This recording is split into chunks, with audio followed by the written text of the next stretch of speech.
I definitely feel called to Africa. I've always felt like Africa was my home. I always felt connected. The only question was how to get here. So my minor was in African Studies, and I actually went to school here. I worked in the TRC, Truth and Reconciliation Commission in South Africa. My first time in Africa, I think I was 18, and we were working in Chirezi refugee camp in Chirezi, Zimbabwe, with Mozambican refugees.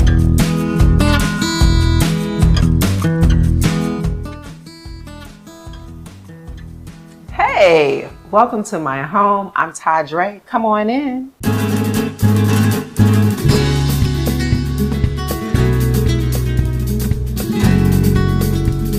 Karibu, karibu.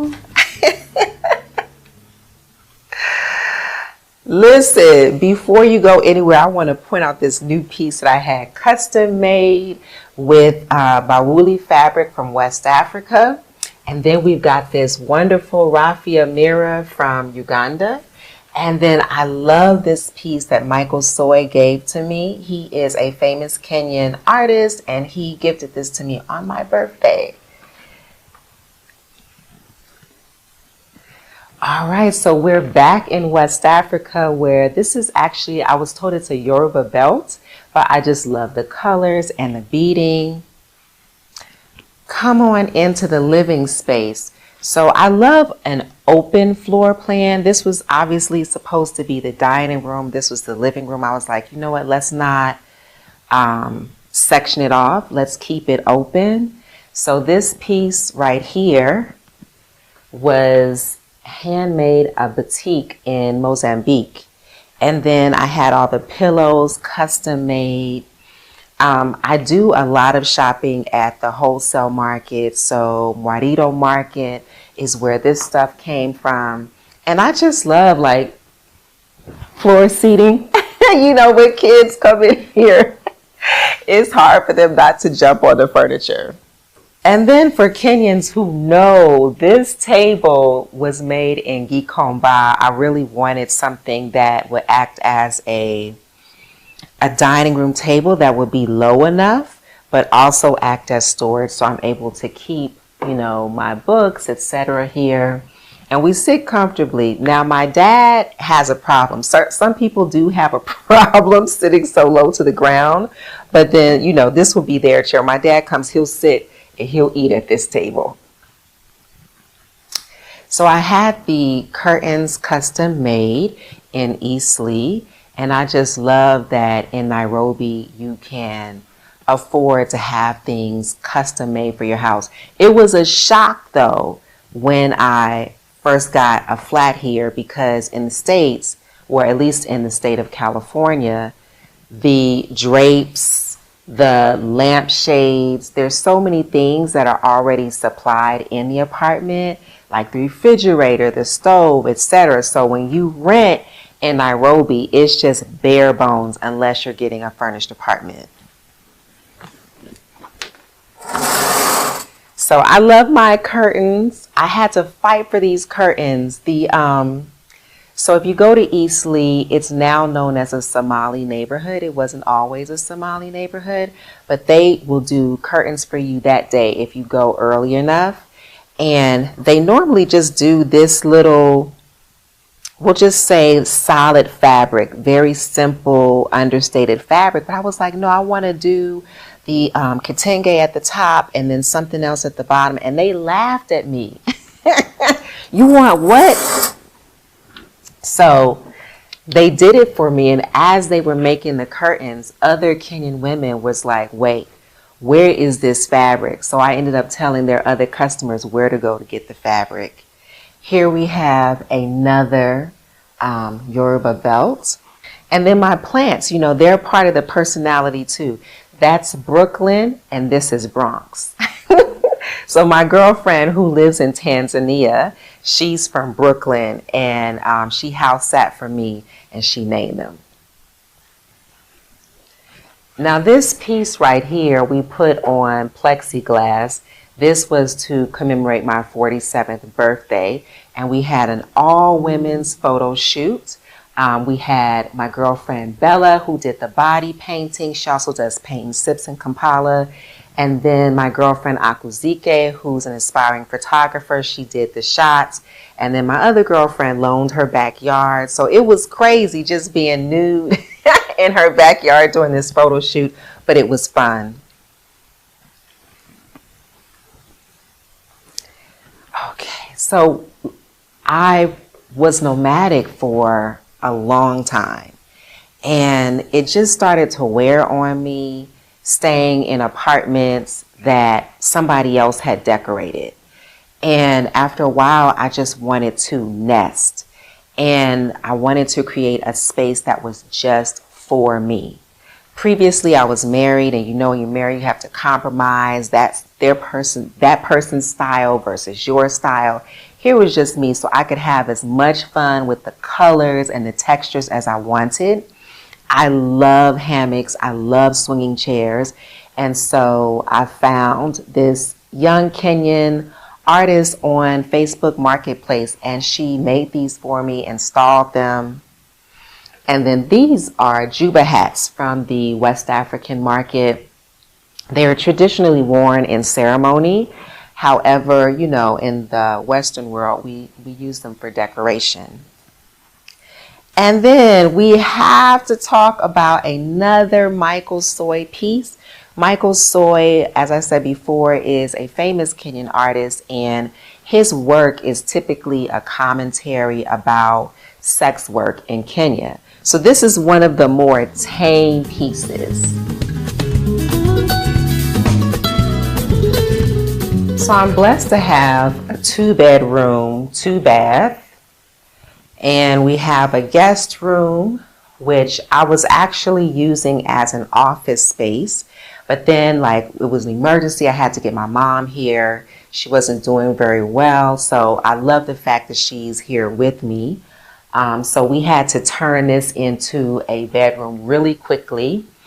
I actually love this artist here. I believe her name is Atieno, but she's a digital artist, and she makes art that represents us.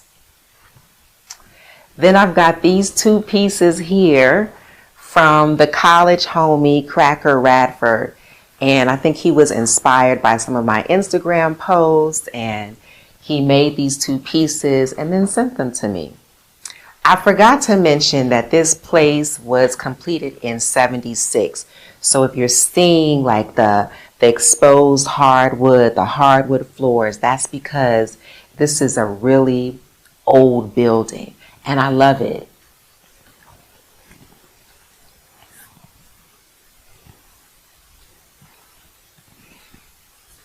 Okay, so here's the bedroom. This is where none of the action happens. You see, I got my books here. This is another piece for my birthday shoot. I love this bed. I also had this one made on Red Hill Road is where I found the carpenters. That was like a whole drama. But anyway, it's a sturdy bed. It's one that I'll have for many years to come. Again, custom curtains. And I have a fashion background, so I got a lot of stuff from designers that I've worked with, from colleagues that have owned boutiques. So I really just didn't have enough storage. So we made this here with my clothing, all the extra stuff that wouldn't fit in those other 2 rooms. And then I got my girls. You see my curls? I cut my hair off, and sometimes I miss my hair. And I was like, you know what? I don't have to miss my hair. I can invest in some wigs. So we got some Afro wigs here. And then we have another en-suite bathroom. So when I have guests, they have their own bathroom, and I love that. One of the things that I love about the flats in Kenya is they all seem to come with these built-in wardrobes. Whereas where I'm from in the States, they're more so walk-in closets. Karibu kitchen. So you can see this kitchen has been in existence for decades. There's a part of me that really wants to take the cabinets, have them sanded down and repainted, paint the ceilings. We'll see. You know, it's a rental, so I've been saying I don't want to invest so much, but I've been here already for so long, so I probably should. But I love my little accoutrements that we've gotten from Wadito Market. We've got this woven piece from Uganda. Then we've got some from Ghana, your home country. And then, of course, we've got these bags up here from Kenya. So it was a trip, you know, moving here, because I was like, dang, I gotta buy everything myself. The stove, the refrigerator, etc. But it worked out. What's another thing I wanted to say? How did I end up here? Because as far as I know, I think I'm the only American. We do have other African diplomats that live here. And I think there's also a Nigerian woman that lives here. My homegirl, who's Ugandan, she lived on the top floor. And when I came to visit Nairobi, I stayed with her. So I fell in love with the neighborhood because it's so quiet. It's like an oasis in the city. And it's very close to the Arboretum. And it's in between the State House as well as the CBD. And I knew that when I got an apartment, I wanted to be walking distance from the Arboretum because that's like my sanctuary in the city. And I looked around, I saw a number of places, and I ended up right back here. So a lot of people don't know that I've been coming to Africa since I was 18. So I was telling you that I went to school at the University of Ghana. So that would have been my second experience in Africa, first starting in Zimbabwe and then University of Ghana, and then it just evolved from there. So I always thought that I would be living in Africa. In fact, when I visited Cape Coast for the first time, I was like, this is where I'll retire. And then I looked up one day and it was like, you're not living your dream. You're not in Africa. You are to just sell everything and move to Zanzibar. And it wasn't until I was featured on a show called African Americans Making Their Mark Abroad, where the question was, did racism drive you away from the U.S.? Did it compel you to leave the U.S.? And my first response was, well, no. And then I thought more and more about it, and I realized, like, wow, if not for institutional racism, I would have been at a different point in my career. I probably would have accumulated more wealth, more property, and I probably would have been so comfortable that I wouldn't have been looking outside of the U.S. And so ultimately, after contemplation, I was like, actually, it was racism that led me to Zanzibar. So I lived in Zanzibar for about a year, and I would say for the first 6 to 8 months, I spent just decompressing from the U.S. And I had a web series that I was producing that was about international travel and fashion. And it just wasn't conducive for me to produce that web series and be living on this tiny archipelago in the Indian Ocean as far as travel ease, etc. And I did want to wear, you know, regular clothes. And at a certain point in time, I wanted to speak English. So I took a trip to Uganda and loved it, and found a videographer that saw my vision, and we ended up working together. So 2 to 4 months in Uganda actually turned into 2 years in Uganda. Then we had an opportunity to shoot a designer here in Nairobi. So we traveled to Nairobi, and I didn't know anyone except for this designer. And I was not impressed with Nairobi because I didn't have anybody to show me around. And I came back maybe a year later, and by then I knew someone here, and she showed me her Nairobi. Like, we were doing yoga and crew of fours. She took me to her favorite restaurants, And then there's this wonderful neighborhood. And I was like, wait, hold up. I think I want to stay. So I literally didn't even go back to Uganda. I had my things shipped from Uganda. And for the first time, I had my things shipped from the US and decided to make Nairobi my home. How much does it cost to live comfortably in Kenya as an African American immigrant or expat? I'm going to talk about Nairobi because Nairobi is a whole nother situation from the rest of Kenya. We're talking about the capital city. So the capital city is going to be a bit more expensive. Depending on your lifestyle, I would say comfortably 1,000 USD. However, within that, you probably won't be traveling much. And if you do, it will be by bus. Now, for me, I also care for my mother. So with us combined, I would say that our average expenses might be about 2,000 to maybe 3,000 per month. And that really just depends on what's going on in our lives, what's going on with her health-wise.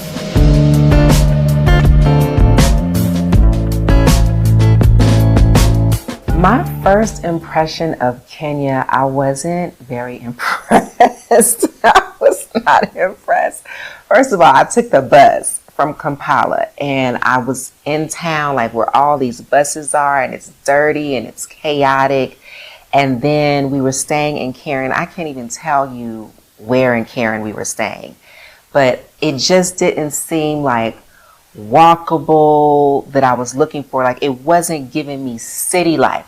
I had no idea that Karen, even though it's a part of Nairobi, it's really like suburban and very residential. And then we were also shooting in Karen. And I was just looking around. I was like, So my first impression was not a good one.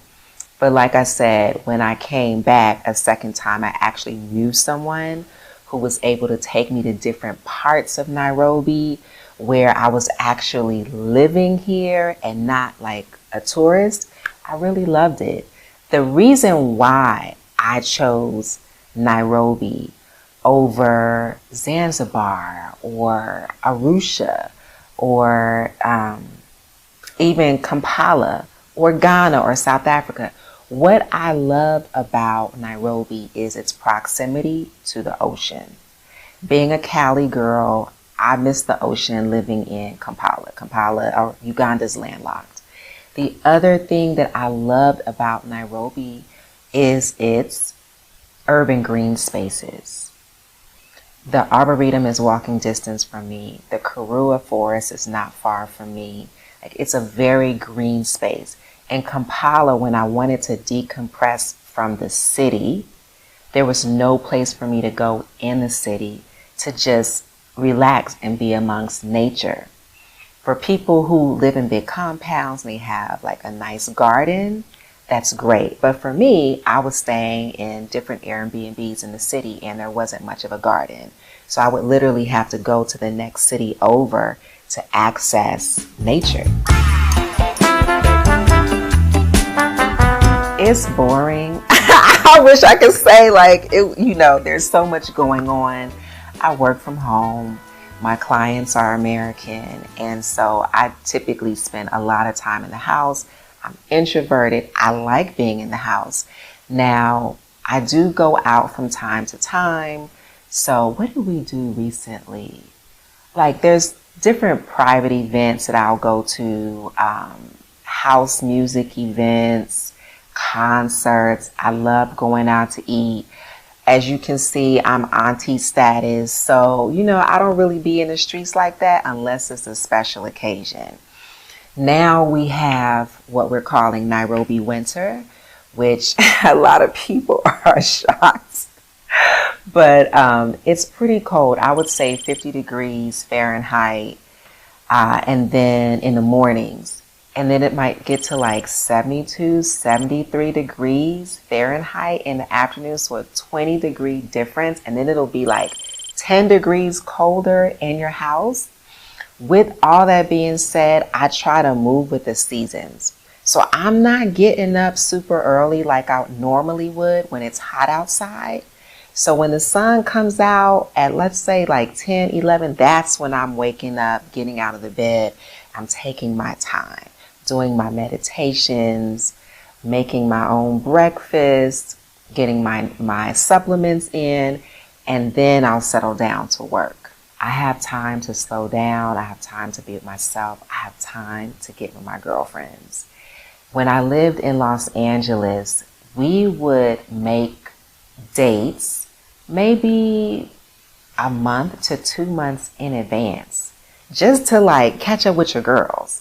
And here in Nairobi, I would say, same week we can get together. Nairobi's faster than Kampala. In Kampala, we would get together same day. So I love that I have that time. The other thing that I love about living in Nairobi specifically is access to fresh food. It's not as corrupted. The food chain is not as corrupted as it is in the US. So I love that I'm able to lead a healthier lifestyle. The other thing, for those of you that are interested in fitness, is that when you get your gym membership, the fitness trainer is included in that gym membership. And in Nairobi, the gym memberships are relatively inexpensive, comparatively speaking.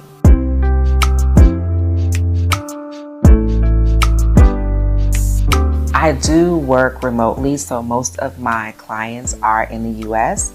One of the things that I do are art tours, fashion tours, real estate tours. So people are usually like, well, I want to spend time with you. I want to support your business. They may not be interested in fashion or art. I'm like, listen, we do real estate tours.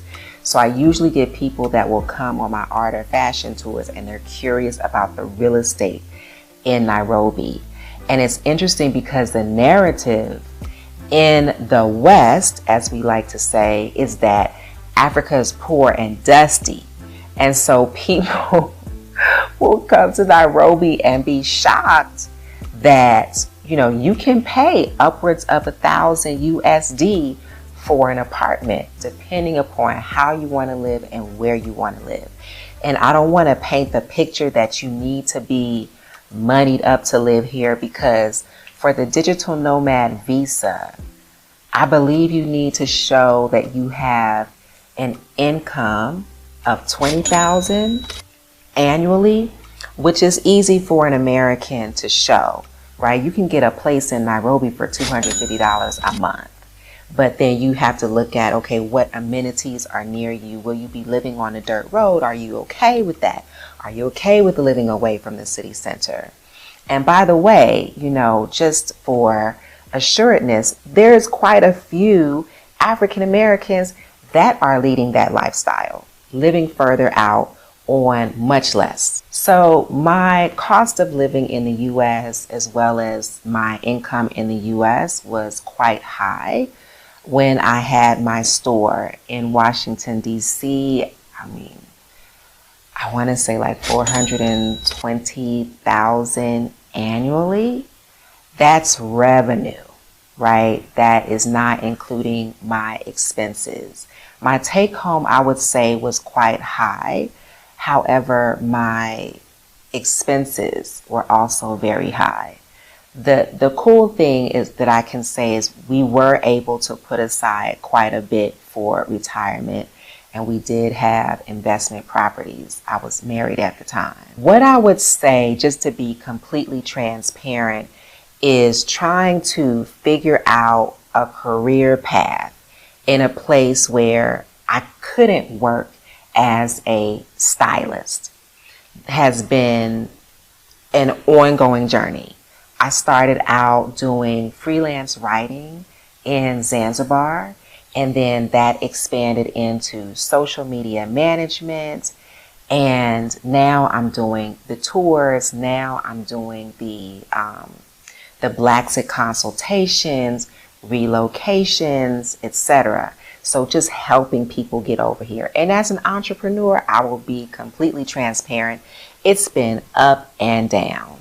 And now I'm just in a place where I'm like, you know what? I need to hire a business coach so we can elevate. Have I found a supportive community of other expats in Kenya? Definitely. But I would say you have to be very choosy. You have to be very selective of your circle.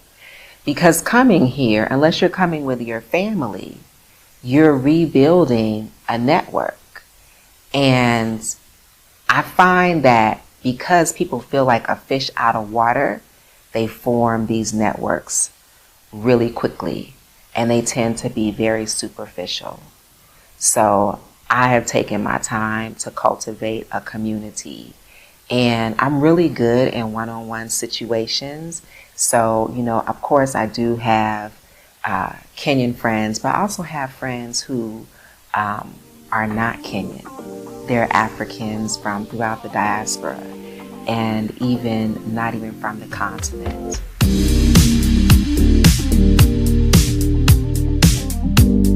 I do.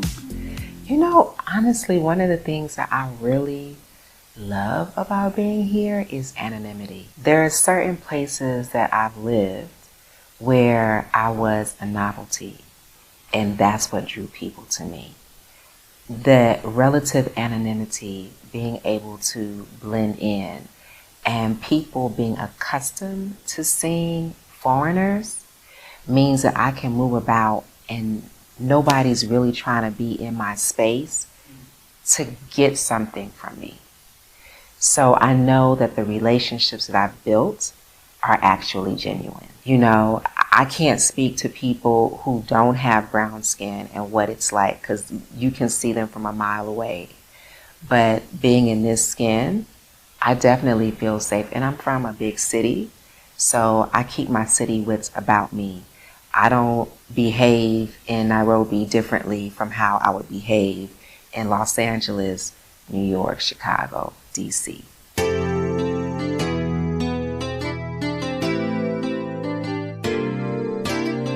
Is Kenya affordable for African Americans? I think so.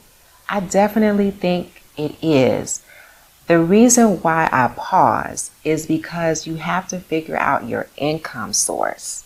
And I've had conversations with people who want to move to Africa, and they're like, maybe they might be a bus driver, or maybe they might be in a field that requires them to be on U.S. soil.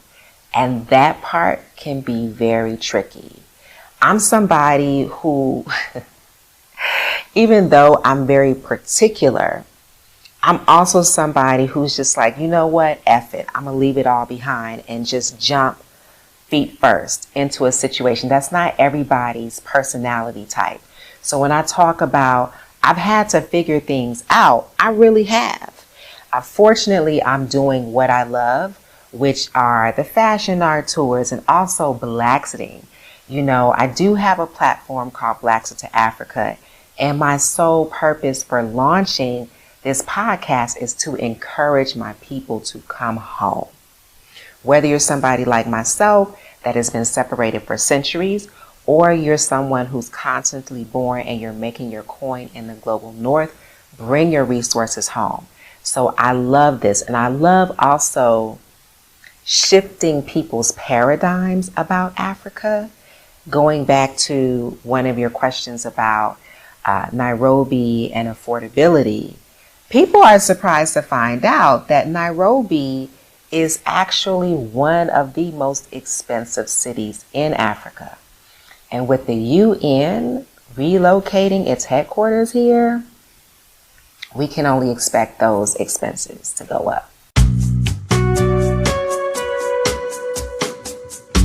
My visa process in coming to Kenya was really easy. The first time I came was pre-COVID, and I believe I got a visa on arrival.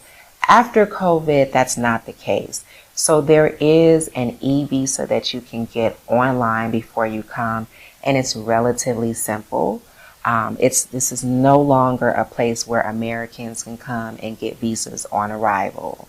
Sometimes the website is not working and you do need a connect, and that is one of the services that I provide People usually start off with like a 90-day visa. Some people get the 5-year visa. There are people who get the retirement visa, people who do the digital nomad visa. There's so many different options. And then if you're not sure where you want to be, either Tanzania, Kenya, or Rwanda, there is the East African visa. It's really being away from loved ones. You know, there are times where I really do miss my family, miss the protection that I have from the men in my family, because, you know, Kenya is a very patriarchal society. The world is patriarchal, but there's levels to the patriarchy. And sometimes I just find like, it would be great if my cousin was here, my male cousin. It would be great if my dad was here to handle business for me. I'm just being real. The other thing is just like hanging with my girls. When you have this lifestyle, this immigrant lifestyle or this expat lifestyle, you're making new friends. You're having to find new community, and the bonds take time to build. Sometimes those bonds are formed prematurely out of necessity, and when they're formed prematurely, they're not as strong. And then you end up realizing like, oh, this person actually isn't really a friend. They're just somebody that you can have a lot of fun with. So there are times it's just like, I do miss like my aces.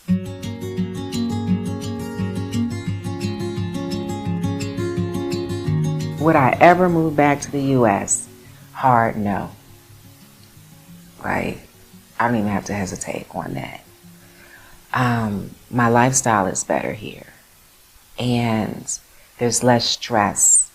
And one of the common threads that we see with Africans returning, and not just those of us who were not born on the continent, but those who were born on the continent, is that you can relax. You're not othered here. It's familiar.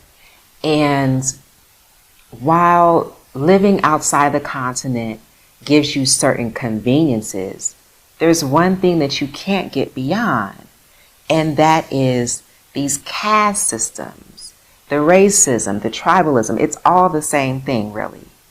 And one of the inconvenient truths about being here as an African American is that I don't have to get involved in the tribalism. That allows me to exhale. You know, just like Africans come into the States, you don't have to get involved in the BS tribalism or politics between, you know, ultra conservatives and black nationalists, whatever is happening. You can make your money and go about your business. You can go to school and go about your business.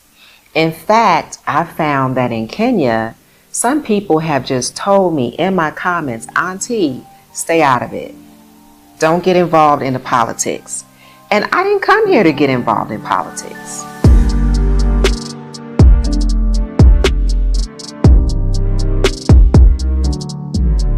What do I wish I knew before moving to Kenya?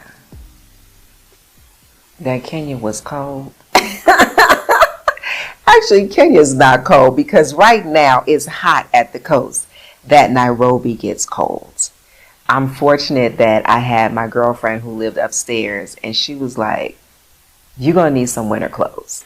So I actually ended up ordering some things really quickly from abroad. I find that the shopping for ready to wear in Nairobi can be challenging in terms of cost and in terms of quality. The fashion tours are curated for my guests' preferences and styles, so they're not a one-size-fits-all approach. So if I have a client that is interested in crafts and home goods and local designers and fabrics, then we curate the tour based on their preferences. It's actually really fun for me to take people around, and it also includes lunch, which is a great way to just download with a client to see how they're enjoying it. and really to build a rapport.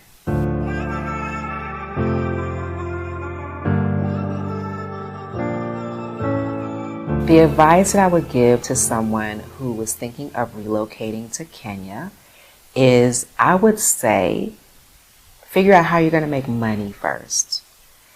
And if at all possible, keep your sources of income in your passport country open. So if you have property, consider renting that property out.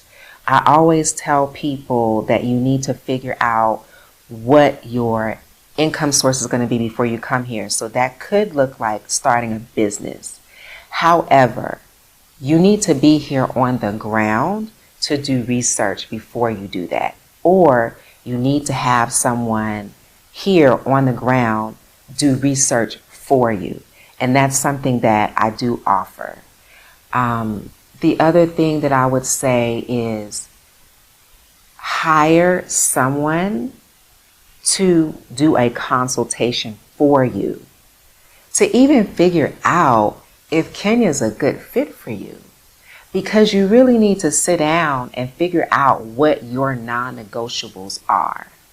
And when I do my consultations, I give you a questionnaire that you have to complete before you submit payment.